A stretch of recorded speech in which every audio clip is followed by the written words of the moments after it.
Hello, welcome back, y'all. It is July 28th, which means daily reveals for League's Equilibrium has started. We're on the blog post, so we're gonna go through, see what the reveal is today, and then I'm gonna make a running tier list of all the relics. So we'll go through that. I have seen the names of the relics. I have not read what they do, so we're gonna be going through this together. Blah blah blah. Leagues is returning August 10th. Dropping brand new information every single day up to launch. Get your theory crafting wheels turning. Hype. From game changing relics to powerful blessings, every reveal could completely reshape your league plans. Alright. July 28th, Superheated and Crystal Grace. Should we start with the video?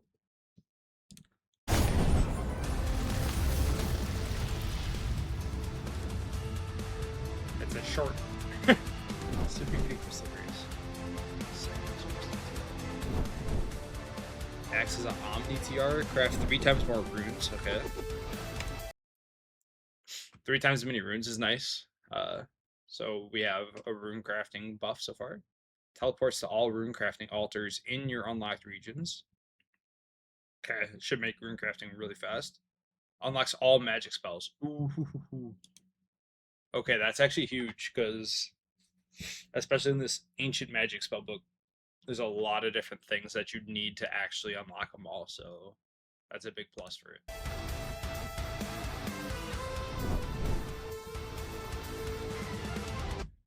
Ritual bonuses multiply. Okay, ritual materials are no longer required.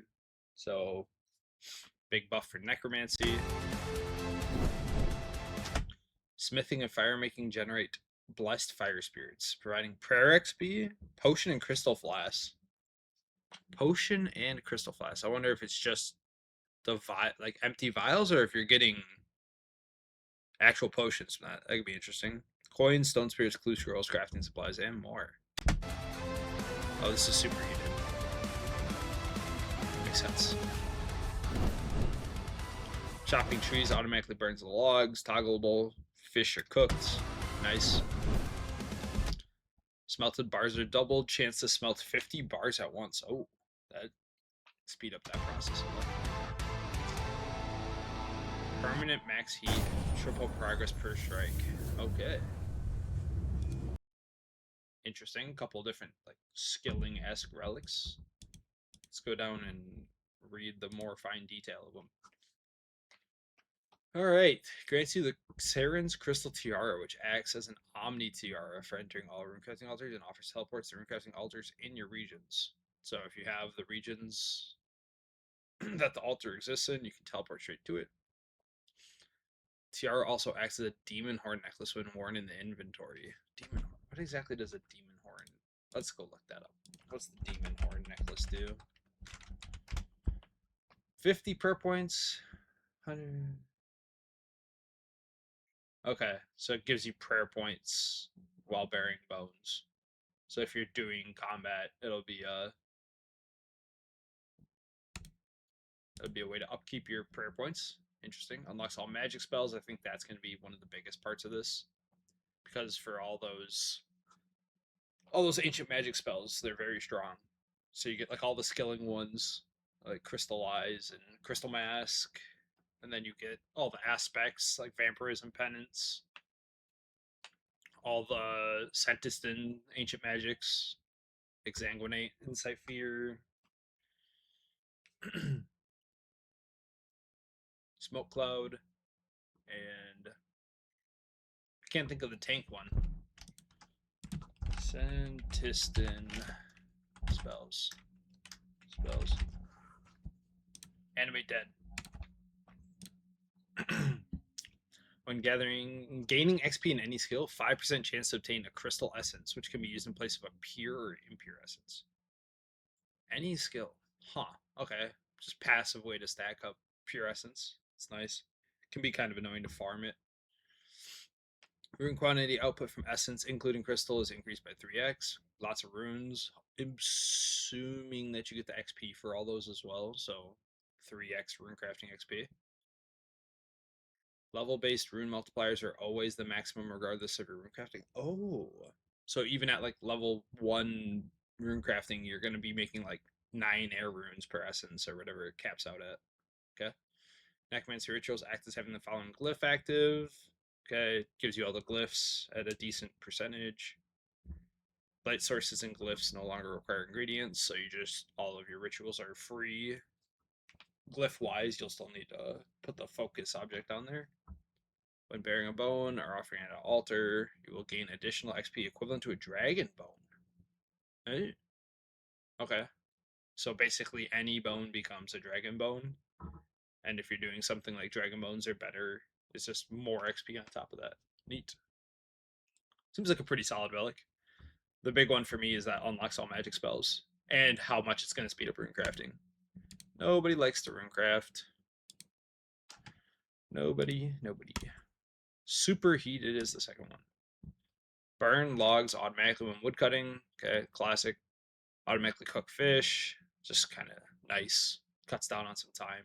Should get XP in fire making and cooking with those. Logs are added to bonfires at a rate of 1 tick per log. Okay. It's very fast fire making XP then. It's kind of weird that that exists on there though.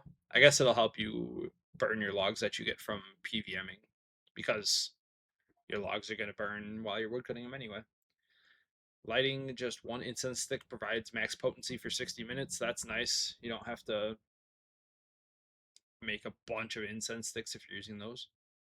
Fire spirits are replaced with blessed spirits and spawn more frequently. Blessed fire spirits can spawn while smithing. Okay. Okay, so you'll get these spirits while fire making and smithing. When smelting ores, you always gain double the bars. There's a 3% chance to gain a bonus 50 bars. Oh, it doesn't just do 50 bars at once. You just get an extra 50 bars. Okay, interesting. When smelting ores, smelt bars up to 60 times instead of 28. When smelting ores. Okay, it's just like you're wearing the smelting gauntlets or whatever, smithing gauntlets from Family Crest. Completing in-game progress, smithing items will award the invention materials the item would have yielded if disassembling. Completing. Okay, so when you complete an item, so you complete a rune longsword, you'll get the longsword and you'll get the invention materials that it would normally disassemble into. Interesting. Always have max heat. That's nice. Makes everything AFK. Triple base progress per strike makes it a lot faster. This will make smithing very quick. Completing ceremonial sword plans gives 5 times smithing XP and 50 bars of the metal you were using. XP for burial sets is increased by 3x. Oh, okay. So you gives you kind of a bigger XP boost if you're paying attention. Those ceremonial swords already give good XP. So they'll give you even more, and you just get more bars. It looks like, I mean, kind of feels like smithing's gonna have this like infinite loop of like go mine 200 ores and you'll just never run out from there on. XP for burial sets increased by 3x. That's nice. I know a lot of people, myself included, when training smithing, I just do burial boots, but that's an incentive to actually do the whole set. And normally, the downside of doing a whole set is that you'll have to reheat the tops and legs and stuff. But your heat stays at max always, so you don't have to worry about that. So burial sets will be the way to go for smithing if you take superheated. All right, interesting relics. All right, let's go over to the tier list, huh? And this tier list is subject to change as more things come out, and if when we know what tier things are, we don't know what tier these are going to be, so that's hard to determine exactly where we're talking though. So, as in my first video, let's go ahead and do the first 3 relics right away. And if you remember, I said that this is like the most balanced tier there's ever been, which I fully believe in that. We've got Endless Harvest, Survivalist, and Golden Touch. I think all 3 of them are very strong, and for just the different type of playstyle. So, with that being said, they're all going into A tier. I think they're all very good. And then I'll give you the reason for why and which one maybe you should pick. So, Golden Touch, at first I read it, it was like, oh, you do agility and thieving faster. Thieving's faster already. But then I scrolled down. This is also a prayer XP relic and an herbler relic because it gives you herbs and secondary ingredients, which, depending on the regions you end up picking, you might have a hard time getting some secondaries. And herbler is very strong. Getting up to overloads and the higher tier overloads is like one of the biggest DPS increases you can get. So I think that is a lot stronger than I initially looked at it as. Thieving XP increase, even though thieving is fast. The heist, if you're going to take desert and Acronia, they give you tier 90 upgrades in every combat style. Granted, necromancy is just an armor piece, so it's not as strong, but any of the three standard, the three original combat styles, you get a weapon upgrade from heist, so that's huge. Um, Endless Harvest, very strong. It can help you get resources that aren't in your regions because it has that 10% chance to give you a resource at the next tier. So that's pretty big. And it's just super AFK. You can just go click on a resource and you're going to be there for the entire logout timer. So very strong. And then Survivalist, this is like your active skilling relic. I think one of the strongest parts of this is that you get those top tier tools. Skilling in RS3 is very, very tool reliant. So you're just going to be like never failing trees. You're going to be like never failing. You're going to be one hitting rocks. It's going to be quite strong. And then you get double resources too. So that can help alleviate some resource need. And now we got the new ones, Superheated and what was it, Crystal Grace and Superheated. I like that Crystal Grace has that all spellbooks unlocked, and it's helps with prayer if you don't take Golden Touch. It's going to be useful, and it helps with rune crafting, which is a very, very annoying skill to train. So it's just really strong. Obviously stronger if you're planning on doing necromancy, which I like to try to shy away from that combat style. But yeah, I mean, rune crafting, magic spells, passive essence, it's very strong, very, very strong. Um, hmm. I'm debating on if it's going to be the first S tier.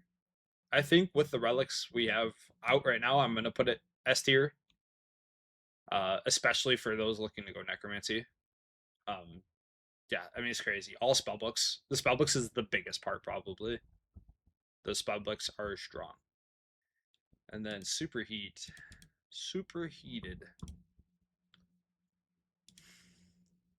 I mean, fire making doesn't take long in general. Cooking is fine.